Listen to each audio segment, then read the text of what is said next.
Anchor Rashmi Gautam post మీద దుమారం రేగుతుంది. Petrol బంకుల దగ్గర స్టాక్ లేదు అని చెప్పి బోర్డులు పెట్టడం, వైసీపీ వాళ్ళు ఒంటెద్దు బండి తీసుకొచ్చి దాని మీద ఆటో పెట్టి,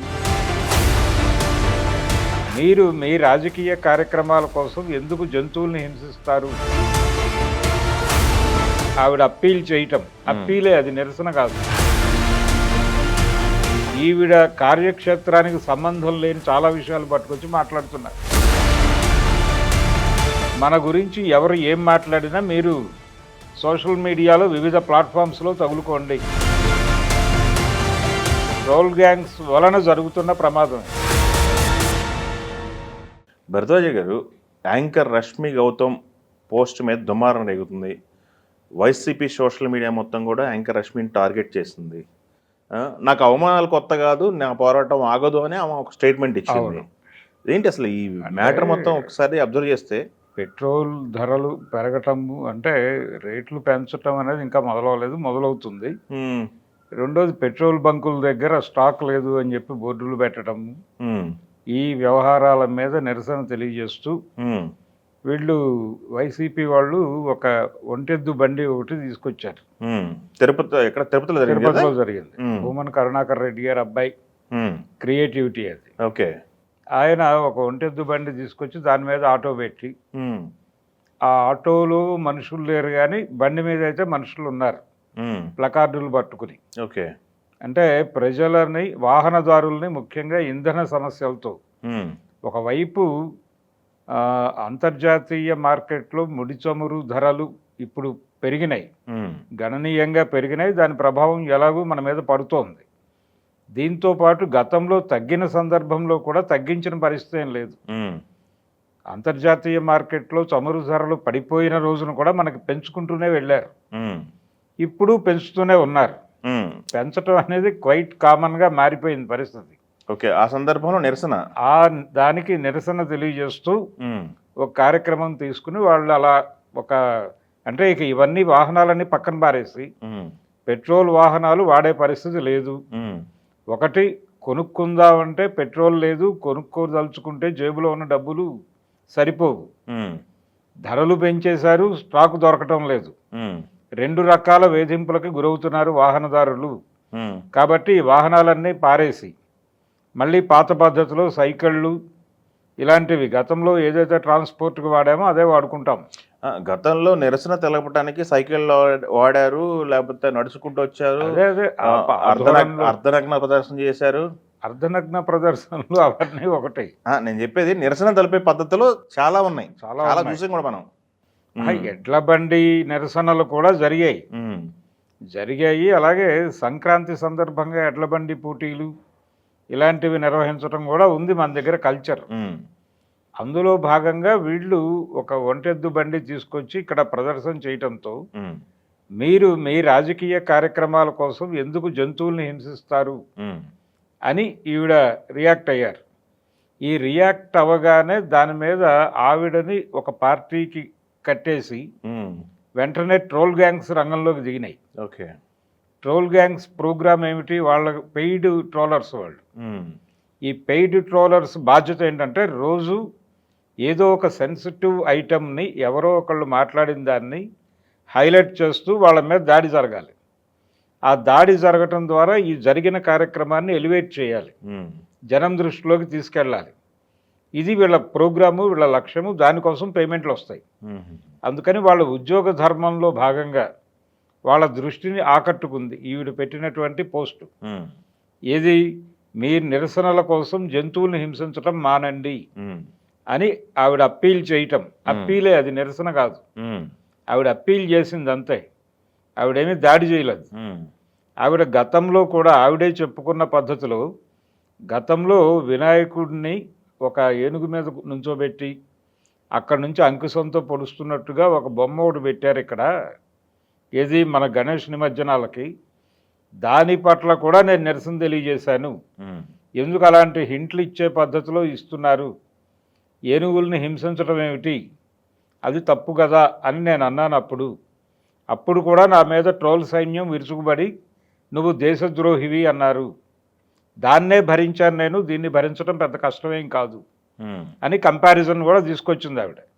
అంటే ఆ రోజున ఆవిడ మీద దాడి చేసింది హిందూ ట్రోలర్లు, హిందుత్వ ట్రోలర్ గ్యాంగ్ ఆవిడ మీద దాడి చేసింది, దేశద్రోహి అని అయిపోయింది. ఇప్పుడు వైసీపీ శ్రేణులు, వైసీపీ ట్రోలర్ గ్యాంగ్ వాళ్ళు ఏం చేస్తున్నారు, ఈవిడ్ని టీడీపీకి కట్టేసి మాట్లాడటం మొదలుపెట్టారు.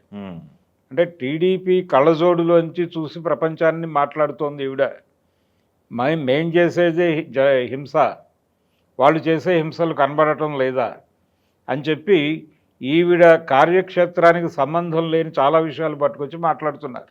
ఓకే, ఇంతమందిని చంపారు, అంతమందిని చంపారు దగ్గర నుంచి లెక్కలు తీసుకొచ్చి ఈవిడ్ని ట్యాగ్ చేసి మాట్లాడేస్తున్నారు.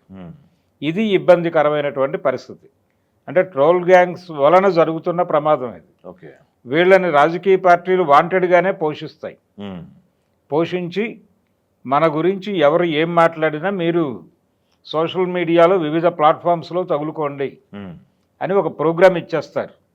ఆ ప్రోగ్రాం ప్రకారం వాళ్ళు డ్యూటీ చేశారు. ఈవిడ జనరల్గా హర్ట్ అయి పారిపోయేలా చేయటం వాళ్ళ ప్రోగ్రాం. కానీ ఈవిడ ఎదురు తిరిగి నేను ఇలాగే మాట్లాడతాను, మీరు ఏం చేసుకున్నా నాకు అభ్యంతరం లేదు, నేను ఇలాగే మాట్లాడతాను చివరి క్షణం వరకు అన్న టోన్లో ఆవిడ రిప్లై ఇచ్చేసింది. రిప్లై ఇచ్చేసిన తర్వాత పైగా ఆవిడ ఓపెన్గా చెప్పారు ఒక మాట, నేను ఒక పొలిటికల్ పార్టీ కోసం ఈ మాట మాట్లాడలేదు, ఒక పొలిటికల్ పార్టీతో టైఅప్ అయ్యి ఈ మాట మాట్లాడలేదు, ఇది నా వ్యక్తిగత అభిప్రాయం, జంతు హింస అనేది తగదు అనేది నా పర్సనల్ ఒపీనియన్, అందుకని ఆ కోణంలో నుంచి మాత్రమే నేను మాట్లాడుతున్నాను, రాజకీయ కోణంలో కాదు అని చెబుతూ ఈ జంతు హింస గురించి ఎవరైతే నేనెంత సెన్సిటివ్గా ఆలోచిస్తున్నానో అంత సెన్సిటివ్గా మాట్లాడే పొలిటికల్ పార్టీ ఏదైనా ఉంటే, ప్రస్తుతానికైతే ఏది కనిపించడం లేదు, ఒకవేళ అలాంటిది ఏదైనా ఉందని తెలిస్తే 100% ఆ పార్టీకి మద్దతుగా నిలబడతా ఓకే అని కూడా చెప్పింది ఆవిడ. చెప్పేసి నా వైపు నుంచి నేను క్లియర్గా ఉన్నాను, ఇక మీ గొడవ, మీరు ఇలా 20 రోజులు తిట్టినా నాకు అభ్యంతరం లేదు, మీ జీవితకాలం తిట్టినా నాకు అభ్యంతరం లేదు, మీకు వేరే పని లేదు అనుకుంటే ఈ పనిలో ఉండండి, నేను మీకు అభ్యంతరం చెప్పడం లేదు అని ఆవిడ నిరసన పతాకం ఎగరేశారు. ఎగరేసిన తర్వాత ఇప్పుడు ఆ నిరసన పతాకం కూడా వాళ్ళని రెచ్చగొడుతోంది.